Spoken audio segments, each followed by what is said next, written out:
సహోదరులారా, కొన్ని నిమిషాలు దేవుని మాటలు మనం ధ్యానం చేసుకుందాం. మనందరికీ బాగా పరిచయం ఉన్నటువంటి లేఖన భాగం ఆదికాండం, ద బుక్ ఆఫ్ జెనిసిస్. ఆదికాండము 32వ అధ్యాయం, చాప్టర్ 32, 32వ అధ్యాయము. అక్కడక్కడ కొన్ని వచనాలు మనం చదువుతూ వాటిని ధ్యానం చేసుకుందాం. 26వ వచనాన్ని నేను చదువుతాను. ఆదికాండం 32వ అధ్యాయము 26వ వచనం. ఆయన తెల్లవారుచున్నది గనుక నన్ను పోనిమ్మనగా అతడు, నీవు నన్ను ఆశీర్వదించితేనే గాని నిన్ను పోనీయనెను. సహోదరులారా, సమయాన్ని బట్టి మరికొన్ని లేఖన భాగాలు కూడా తర్వాత మనం చదువుకుందాం. 32వ అధ్యాయములో ఇప్పుడు మనం చదువుకున్నటువంటి లేఖన భాగము యాకోబును గురించినటువంటి లేఖన భాగాన్ని మనం చదువుకున్నాం. యాకోబు అబ్రహాము యొక్క ఆ వారసత్వములో లేదా ఆ వారసత్వాన్ని కొనసాగిస్తూ ఉన్నట్లుగా మనం గమనించగలం. ప్రియులారా, లెగసీ అంటారు కదా. దేవుడు అబ్రహామును పిలిచాడు, ఆ తర్వాత ఇస్సాకు, ఆ తర్వాత యాకోబు. యాకోబు ద్వారానే ఇశ్రాయేలు అనేటువంటి పేరును మనము గమనించగలం. యాకోబు అనగా అర్థం ఏమిటి? మోసగాడని మనందరికీ తెలిసినటువంటిదే. యాకోబు అనగా మోసగాడు. తర్వాత దేవుడు అతనిని మార్చినట్లుగా, అతడు మారిపోయినట్లుగా మనము గమనించగలం. ప్రియులారా, ఈ సమయంలో నేను చెప్పాలనుకున్నటువంటి విషయాలు ఏమిటంటే, యాకోబు మారినటువంటి జీవితాన్ని గురించి కొన్ని విషయాలు మీ దృష్టికి తీసుకొని వస్తాను. మారిపోయిన యాకోబు, లేదా ఏ విషయాల్లో యాకోబు మారాడు అంటే చేంజ్ అయిపోయాడు. మోసగాడుగా ఉన్నవాడు తండ్రిని మోసం చేశాడు, అన్నను మోసం చేశాడు, మానమావను కూడా మోసం చేశాడు. అతని జీవితమే మోసయుక్తమైనటువంటి జీవితం. ఈ మోసకారి, ఈ మోసగాడు దేవుని చేత ఏ విధంగా మార్చబడ్డాడో కొన్ని విషయాలు మనం ఇప్పుడు ధ్యానం చేసుకుందాం. ప్రియులారా, యాకోబు జీవితంలో ఏ విషయాల్లో అతను మారాడు, ఎలా మారిపోయాడు, మనం ఇంతకుముందు 26వ వచనం చదువుకున్నాం కదా. ఇప్పుడు నేను 28వ వచనాన్ని చదువుతాను, చూడండి మరొకసారి. లేదా మీరు చదవండి 28వ వచనం, 32వ అధ్యాయం 28వ వచనం. అప్పుడు ఆయన, నీవు దేవునితోనూ మనుషులతోనూ పోరాడి గెలిచితివు గనుక ఇక మీదట నీ పేరు ఇశ్రాయేలే గాని యాకోబు అనబడదు. ఇక మీదట నీ పేరు ఇశ్రాయేలు, యాకోబు అనబడదు. యాకోబు యొక్క మారిన జీవితాన్ని మనం ఇప్పుడు ధ్యానం చేస్తూ ఉన్నాం. అలాగైతే యాకోబులో ఏం మారిపోయింది? పేరు మారిపోయింది. యాకోబులో ఏం మారిపోయింది? పేరు మారిపోయింది. ఒకప్పుడు యాకోబు, ఇప్పుడు ఏమంటున్నాడు? ఇక మీదట నీ పేరు యాకోబు కాదు, నీవు ఇశ్రాయేలుగా పిలువబడతావు. ఇక నుండి నీ పేరు ఇశ్రాయేలు. అంటే పేరు మారినది. యాకోబు పేరు మారినది. చాలాసార్లు మనం యేసు ప్రభువుని నమ్ముకుంటాం కదా.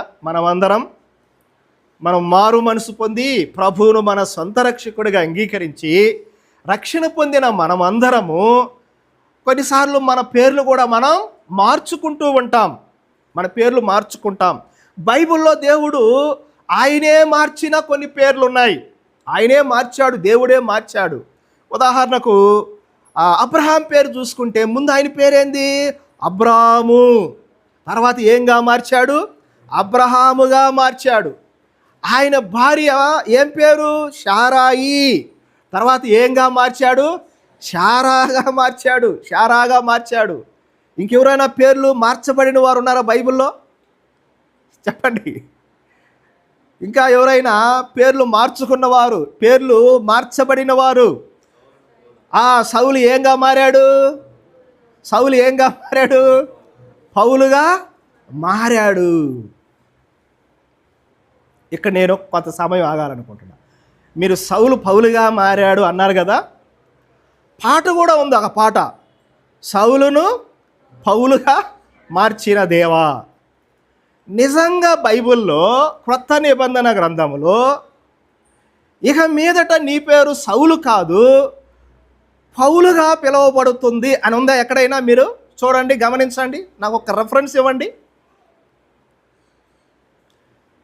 నూతన నిబంధనలో ఆయనే కదా, నూతన నిబంధనలో ఉండే ఆయన గురించి కదా మీరు చెప్పారు. పాత నిబంధన సౌలేం కాదు కదా. పాత నిబంధనలో ఉన్న సౌలుగానే ఉన్నాడు. ఆయన ఏం పేరు మార్చబడలేదు. నూతన నిబంధనలో ఉన్న సౌలు పౌలుగా మార్చబడటం ఎక్కడైనా లేఖనము ఉందా? దేవుడు మార్చాడా? రాసిన ఆయన ఎలా రాశాడో కానీ నాకు తెలియదు, కానీ సౌలును పౌలుగా మార్చిన దేవా అన్నాడు. సౌలును పౌలుగా ఏం మార్చలా. నేనేదో ఒక మర్మం చెబుతున్నాను అనుకోవద్దు. మీరు ఎవరికి తెలియని విషయాన్ని చెబుతున్నాను అనుకోవద్దు. బైబిలును మనం సరిగా అర్థం చేసుకుంటే ఈ విషయాలు మనకు తెలుస్తాయి ప్రియులారా. అందుకని ఇంకొక పాట కూడా రాశాడు, సింహముల బోనుకైనా సంతోషముగా వెళ్ళిరి. దానియేలు ఎక్కడికి వెళ్ళాడు? సింహాల గుహకి వెళ్ళాడా, బోనుకి వెళ్ళాడా? బైబిల్ ఏమని ఉంటుంది? సింహాల గుహ అని ఉంటుంది. కానీ ఆయన ఏం రాశాడు? సింహాల బోను అని రాశాడు. కాబట్టి ఈ పాటలు రాసేటప్పుడు కానీ చదివేటప్పుడు కానీ చాలా జాగ్రత్తగా ఉండాలి. సౌలు పౌలు అదే మార్చబడిన పేరు కాదు. మరి ఎందుకు మరి ఆయన్ని పౌలుగా పిలువబడ్డాడు కొంతకాలం? సౌలు ఎందుకు పిలువబడ్డాడు? ఆయన పేరు సౌలే.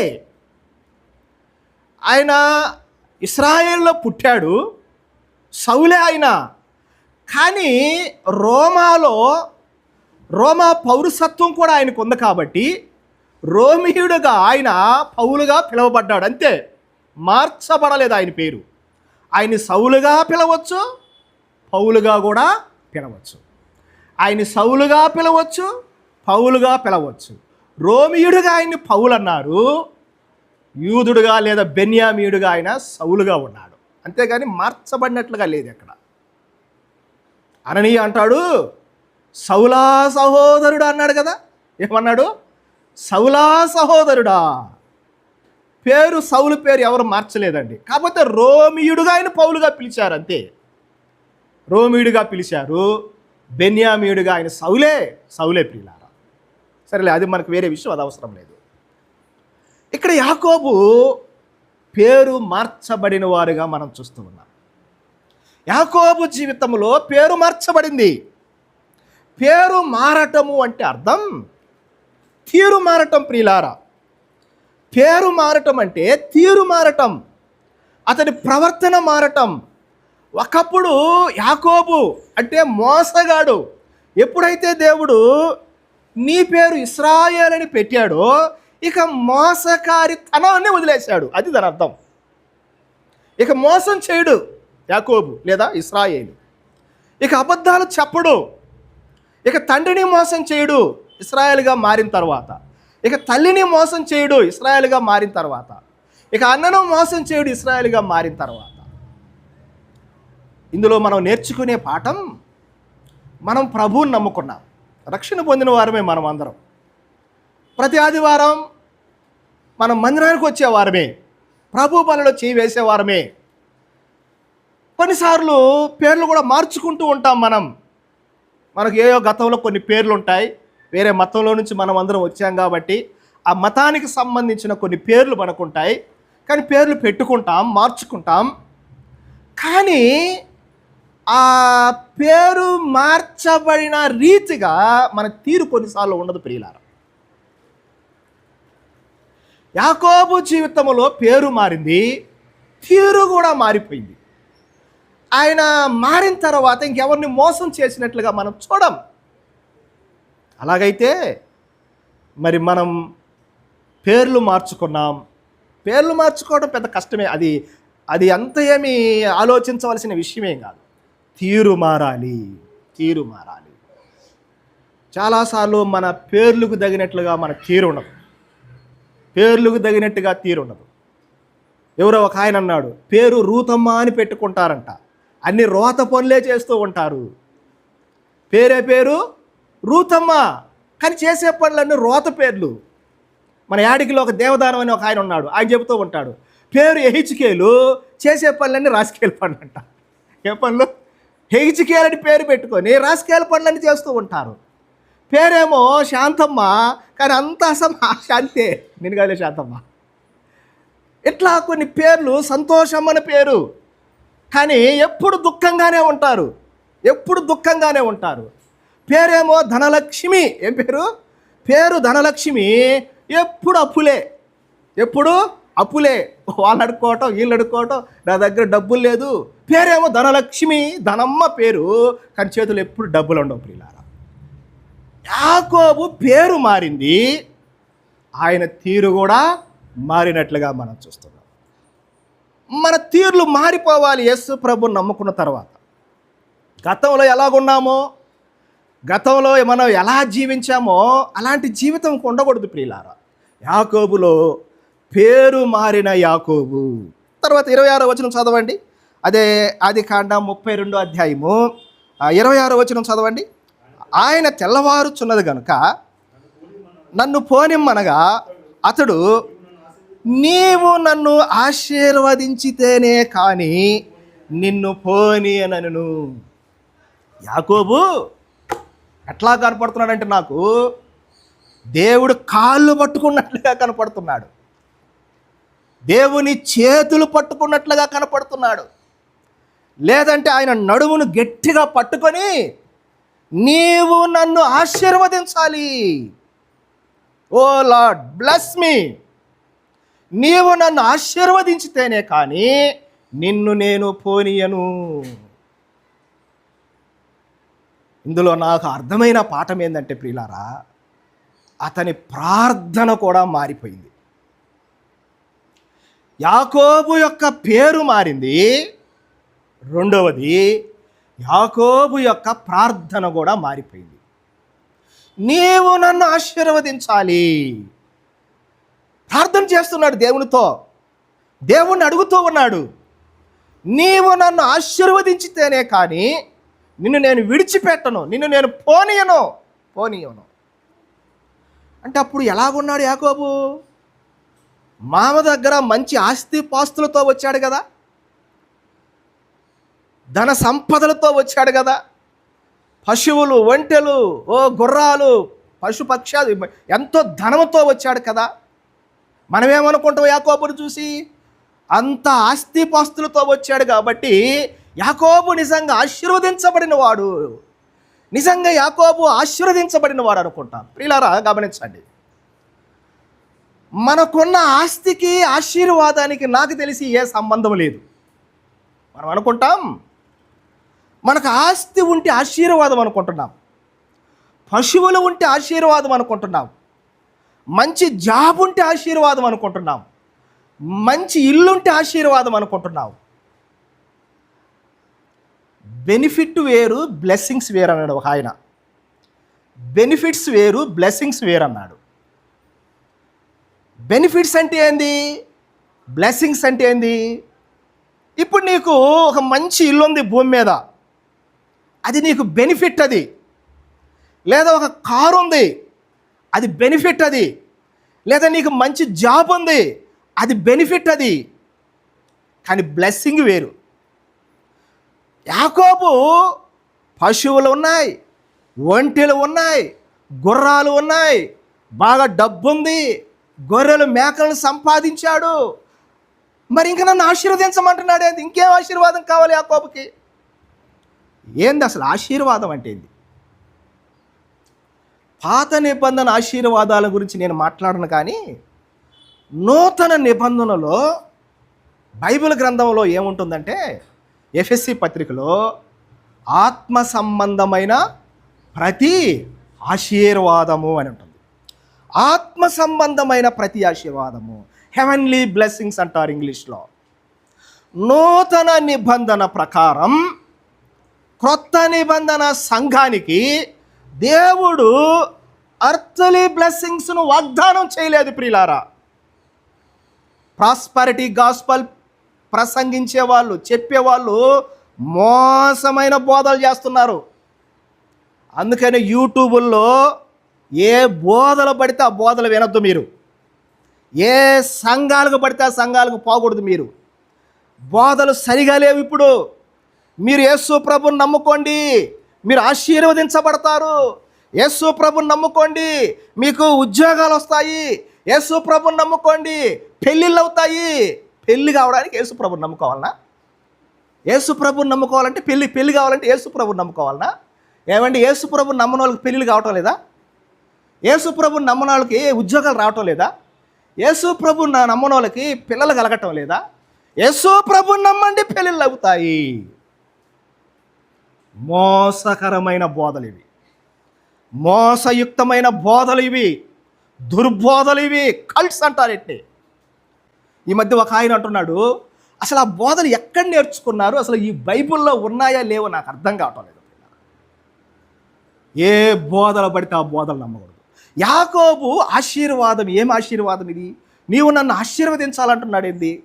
ప్రియులారా గమనించండి, నూతన నిబంధన ప్రకారం మన ఆశీర్వాదాలు భూ సంబంధమైన ఆశీర్వాదాలు కాదు. మన ఎన్ని పరసంబంధమైన ఆశీర్వాదాలు. ఏంటి పరసంబంధమైన ఆశీర్వాదాలు? ఒకప్పుడు నీకు రక్షణ లేదు, మనకు రక్షణ లేదు. ఒకప్పుడు చనిపోతే నరకానికి వెళ్ళాలి మనం. ఒకప్పుడు మన అంతము నాశనము. ఒకప్పుడు మనము చనిపోతే యుగయుగాల అగ్నికి వెళ్ళిపోవాలి మనం. కానీ దేవుడు మనల్ని ఏం చేశాడు? రక్షించాడు. ఇప్పుడు మనకేం దొరికింది? రక్షణ దొరికింది. ఇదండి ఆత్మ సంబంధమైన ఆశీర్వాదం అంటే. సాల్వేషన్, రక్షణ అనేది ఆత్మ సంబంధమైన ఆశీర్వాదం. నీకు రక్షణ లేకుండా ఈ భూ సంబంధంగా ఎన్ని ఆస్తిపాస్తులు ఉన్నప్పటికీ ఏం ప్రయోజనం చెప్పండి? వాటిని ఆశీర్వాదాలు అంటారా? వాటిని బెనిఫిట్స్ అంటారు, వాటిని ప్రయోజనాలు, వాటిని లాభాలు. లేదంటే ఈ లోక సంబంధంగా నువ్వు కలిగిన వాటివి ప్రియులారా. ఆశీర్వాదం అంటే రక్షణ పొందటం, రక్షణ ఆశీర్వాదం, జీవము ఆశీర్వాదం, నిత్య జీవము ఆశీర్వాదం, ప్రేమ ఆశీర్వాదం, సమాధానంగా ఉండటం ఆశీర్వాదం. ఏమండి, ఇవండి ఆశీర్వాదాలు అంటే. ఉద్యోగాలు, ఆస్తిపాస్తులు, సంతానము, కార్లు, ఇల్లులు, ఇవి ఆశీర్వాదాలు అనుకుంటారు చాలామంది. మరి యేసు ప్రభువుని నమ్ముకుంటే అవి ఉండవా? ఏమో, దేవుడు ఇస్తే ఇవ్వచ్చు, ఇవ్వకపోతే ఇవ్వకపోవచ్చు. ప్రభువుని నమ్ముకున్నవారు, పేదలుగా ఉన్నవారు చాలామంది ఉన్నారు ప్రియులారా. యాకోబు ఆశీర్వదించితేనే కానీ నిన్ను పోనీయను అంటున్నాడు. నేను అనుకుంటున్నాను ఇది భూ సంబంధమైన ఆశీర్వాదం కాదు. ప్రభువా, ఒకప్పుడు నేను మోసగాన్ని, ఒకప్పుడు నా జీవితం బాగలేదు, ఇప్పుడు నేను ఇప్పుడు ఒక ఆత్మ సంబంధమైన వ్యక్తిగా జీవించాలనుకుంటున్నాను. ఒక స్పిరిచువల్ పర్సన్గా నేను జీవించాలనుకుంటున్నాను. పేరు మారింది, తర్వాత ప్రార్థన కూడా మారిపోయింది. మరి మన ప్రార్థనలు ఎలా ఉంటాయి? మన ప్రార్థనలు ఎలా చేస్తున్నాం మనం? మన ప్రార్థనలు ఎలా ఉంటాయో తెలుసా? ఎప్పుడు ఏదో ఒకటి దేవుని అడుగుతూనే ఉంటాం. నాకు అది కావాలి ప్రభువా, ఇది కావాలి ప్రభువా, మన స్వప్రయోజనాల కోసం, మన లాభాల కోసం మనం ప్రభుని అడుగుతూ ఉంటాం.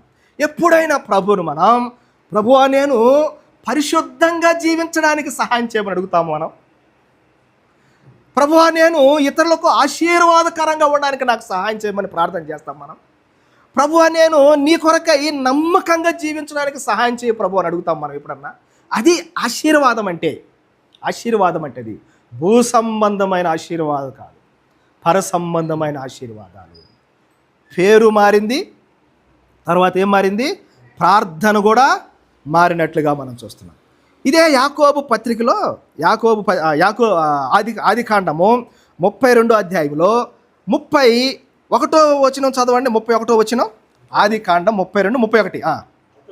అతడు పెనియేలు నుండి సాగిపోయినప్పుడు సూర్యోదయమాయను. అప్పుడు అతడు తొడకుంటుచు నడిచెను. నడక మారింది. ఏం మారింది? పేరు మారింది, ప్రార్థన మారింది. ఏం మారింది? నడక మారింది. యాకోబు ఎలా నడుస్తున్నాడు? తొడకుంటుచు. ఇంతకుముందు లేదా కుంటితనం? ఇంతకుముందు బాగానే నడిచాడు, ఇంతకుముందు చక్కగా నడిచాడు, ఇంతకుముందు బాగా నడిచాడు. ఎప్పుడైతే దేవుడు ఒక్క దెబ్బ కొట్టాడో తుంటి నరం మీద, నడక మారిపోయింది. ఇప్పుడు యాకోబు యొక్క నడక తొడకుంటుచు నడిచెను. నడక మారిపోయింది. యాకోబు యొక్క నడక మారిపోయింది. ప్రభువుని నమ్ముకున్న మన యొక్క నడక ఏం కావాలి? మారిపోవాలి. మన నడకలు మారిపోవాలి.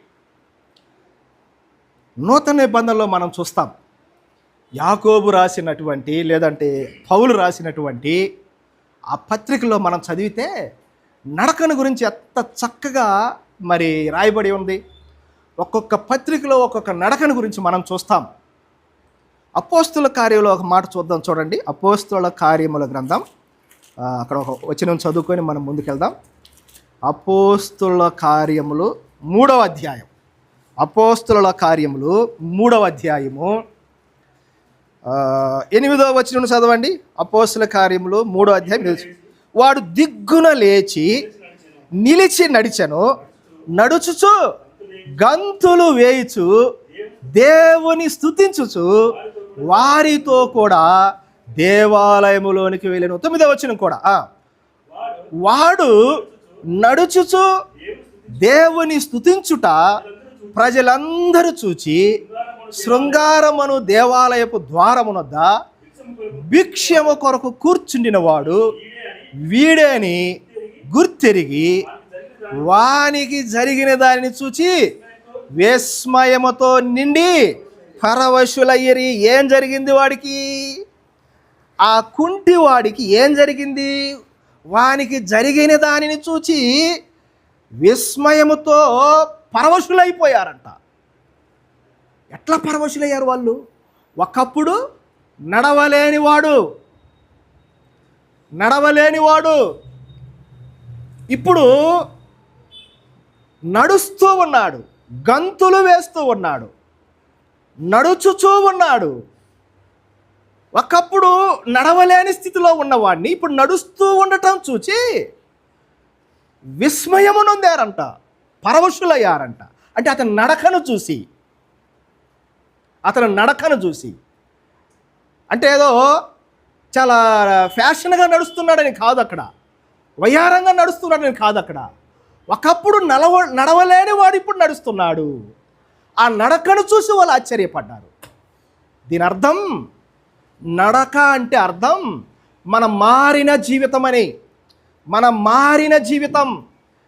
ఇతను మారిపోవటం చూసి వాళ్ళు ఆశ్చర్యపోయారు, వాళ్ళు పరవశులైపోయారు. ప్రియులారా, ఒకప్పుడు మన నడక ఎలాగుండేది?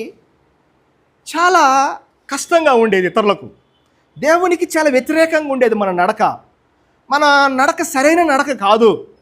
ఎటు పడితే అటు నడిచాం, దారి తొలిగి నడిచాం మనం. కానీ ఇప్పుడు ప్రభువుని నమ్ముకున్న తర్వాత మన నడక ఏమైంది? మారిపోయింది.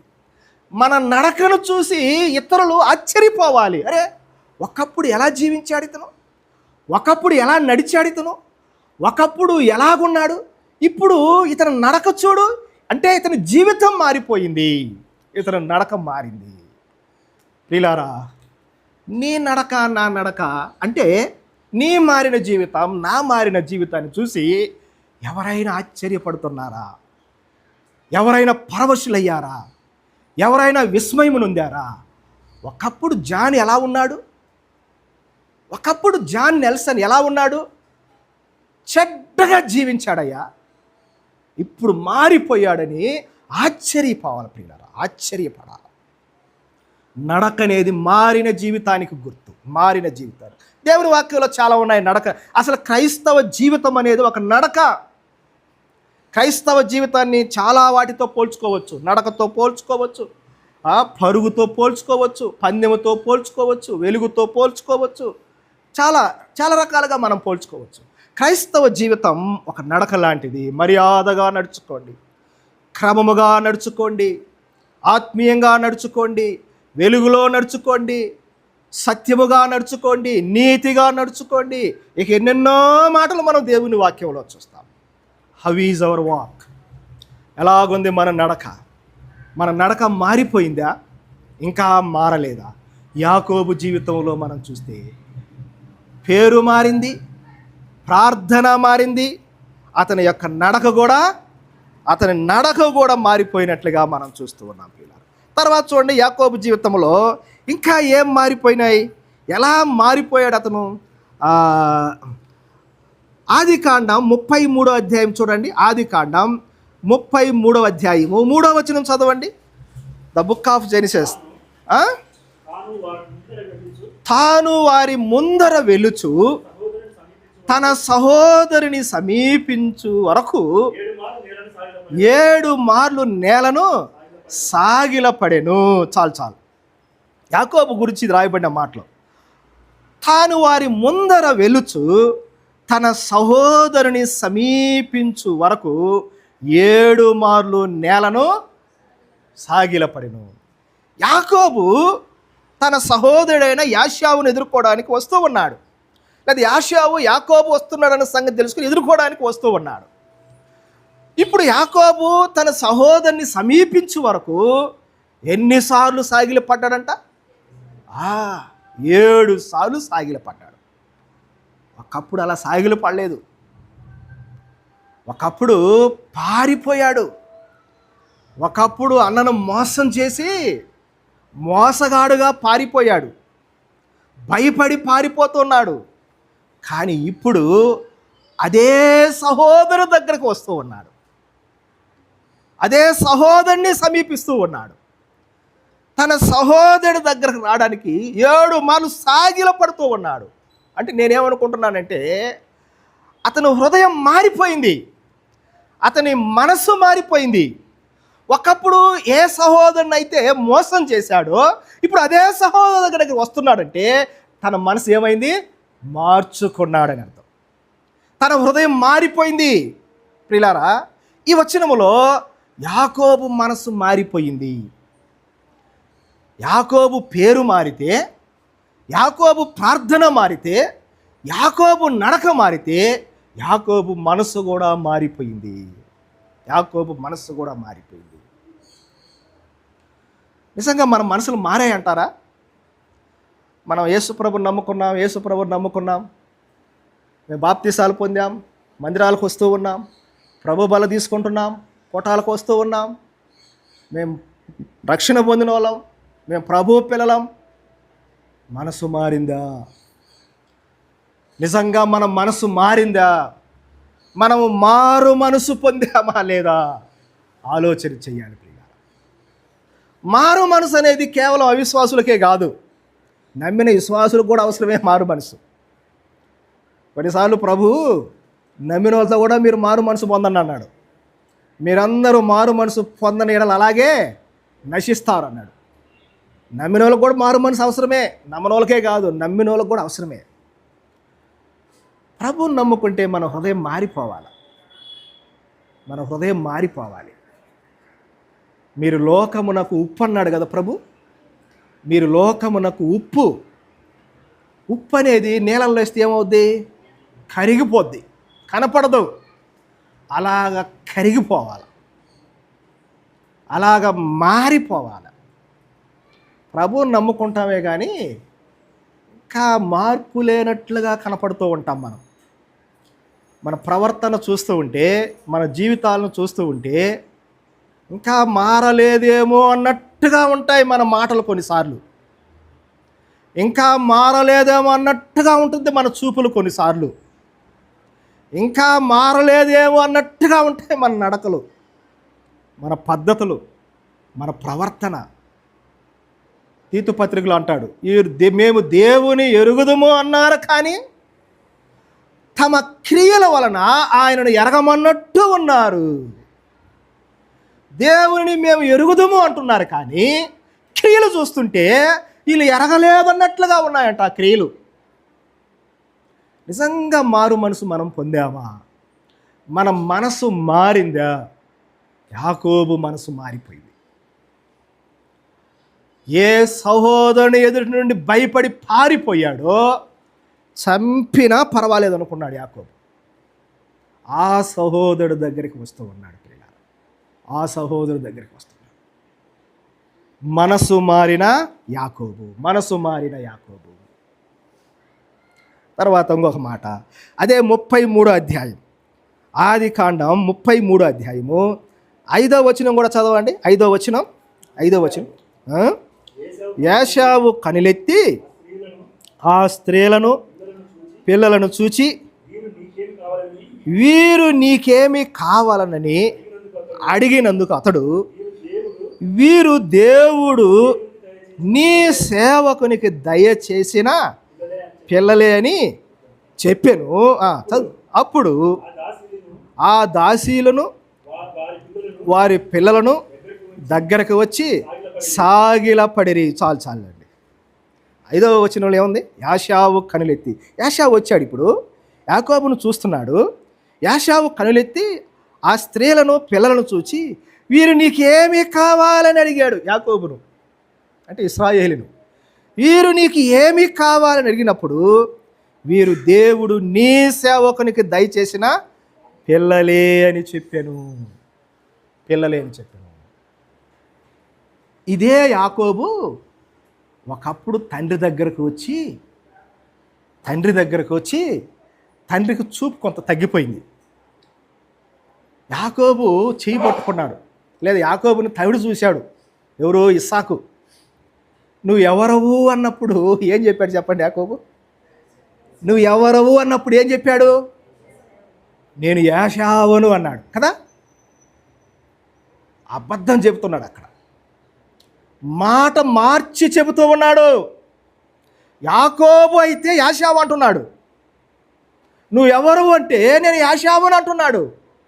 ఇప్పుడు వీళ్ళు ఎవరని ఏశావు అడిగితే, వీళ్ళు దేవుడు నీ సేవకునికి దయచేసిన.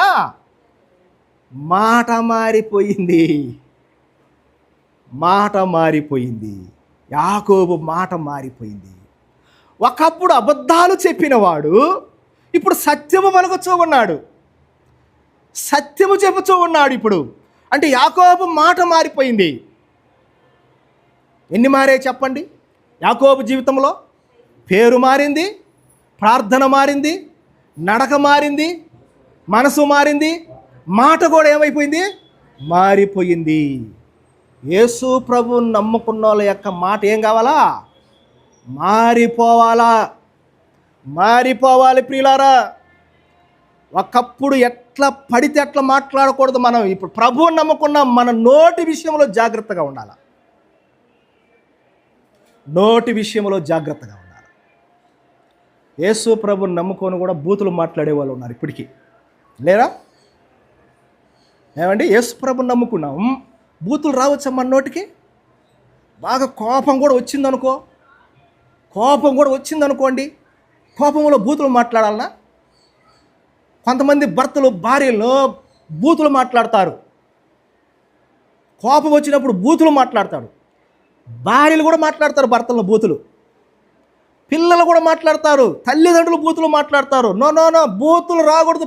అందుకని బైబిల్ ఒకటి ఉంది, మీ నోట సరసోక్తులైనను బూతులైనను మీరు ఉచ్చరించకూడదు.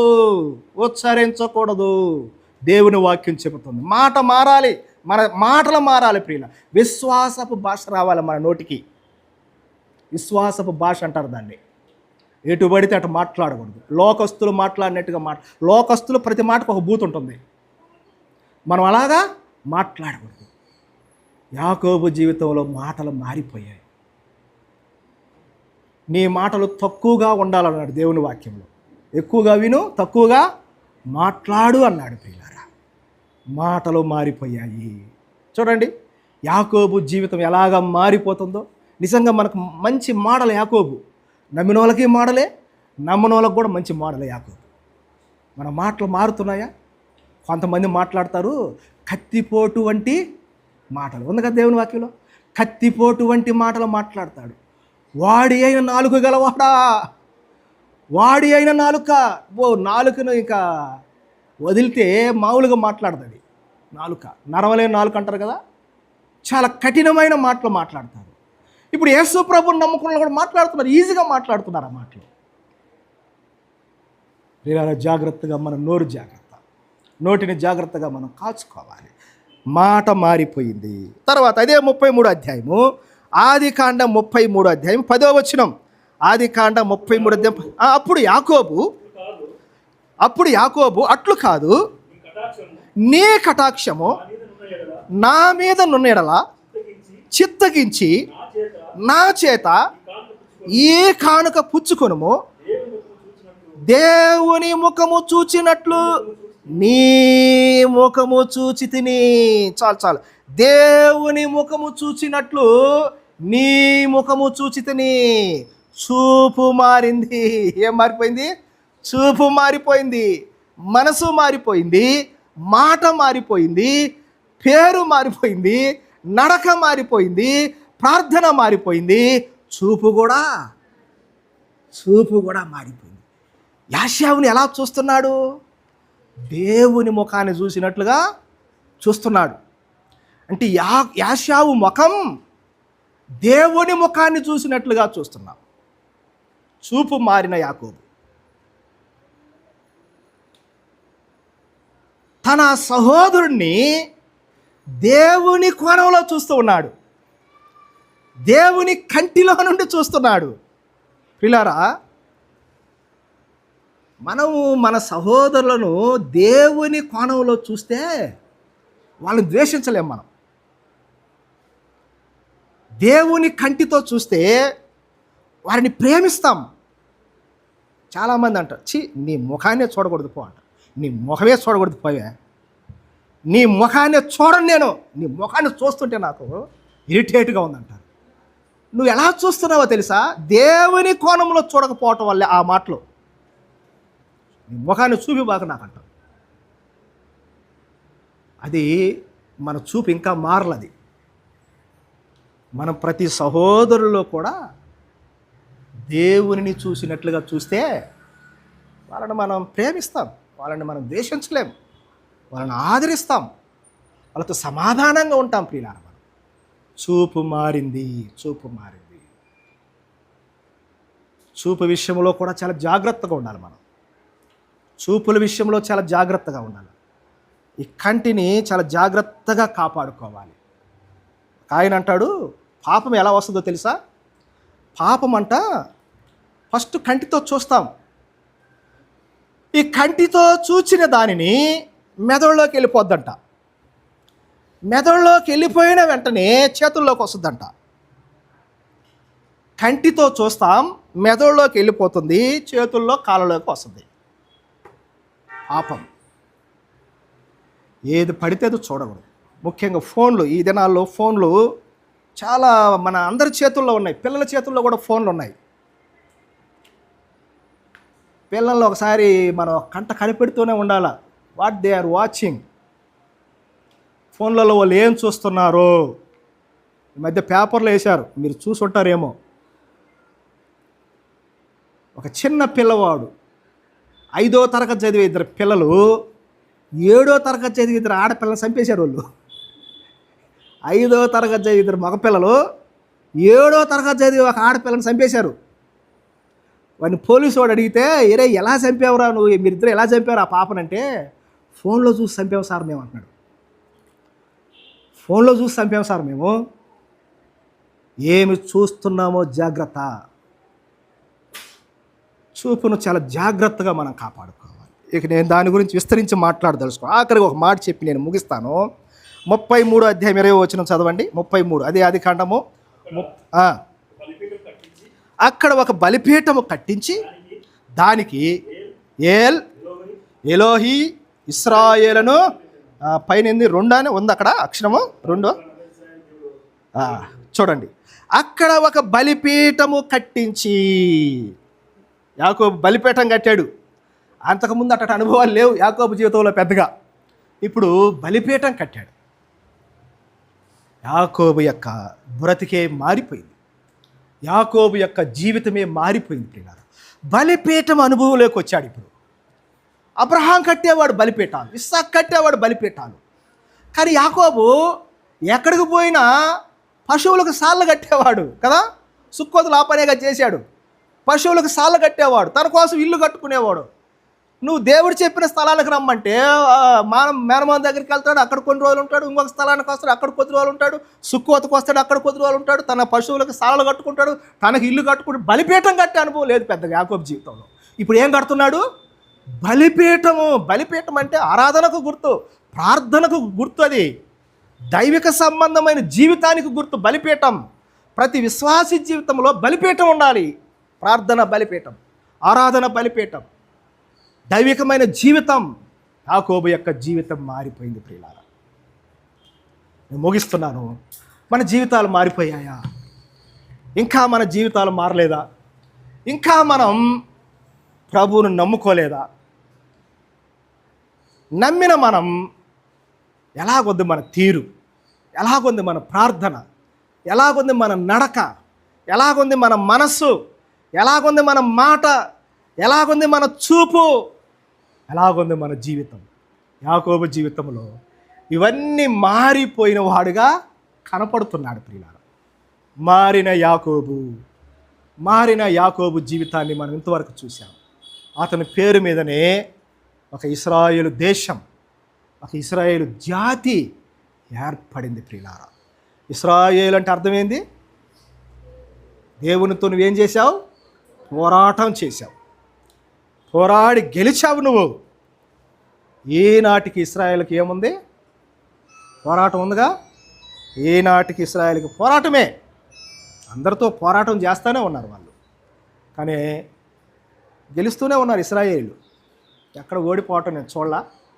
కానీ ఒక రోజు రాబోతుంది, అప్పుడు పరిస్థితులు వేరుగా ఉంటాయి. కనుక ప్రియులారా, యాకోబు జీవితంలో మనం నేర్చుకున్న ఈ పాఠాలన్నింటినీ మనం ఒకసారి నెమరు వేసుకుందాం. మనం ఎక్కడ తప్పిపోతున్నామో చూసుకుందాం. ప్రభు ఈ మాటలు మన కొరకు దీవించు.